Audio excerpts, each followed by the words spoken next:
நண்பர்கள் அனைவருக்கும் வணக்கம். இன்றைய நாள் அனைவருக்கும் இனிதாக அமையட்டும். இன்று ஜனவரி மாதம் 26ஆம் தேதி திங்கட்கிழமை. மன்னராட்சி முடிந்து மக்களாட்சி தொடங்கிய நாள். அனைவருக்கும் குடியரசு தின நல்வாழ்த்துக்கள். தேசிய கொடி காற்றில் பறக்கவில்லை, தேச தலைவர்களின் உயிர் மூச்சு காற்றில் பறக்கிறது. தேசிய கொடியின் நிறங்கள்: காவி நிறம் வீரர்களின் தியாகத்தையும், வெள்ளை நிறம் தூய்மையாக இருக்கவும், பச்சை நிறம் பசுமையையும் காட்டுகிறது.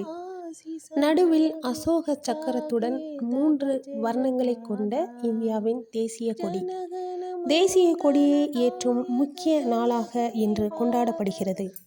வேற்றுமையான நாடாக இருந்தாலும் ஒற்றுமையாக இந்த நாளை கொண்டாடுவோம். இந்தியர் என்பதில் பெருமிதம் கொள்வோம். அனைவருக்கும் இனிய குடியரசு தின நல்வாழ்த்துக்கள். நன்றி நண்பர்களே.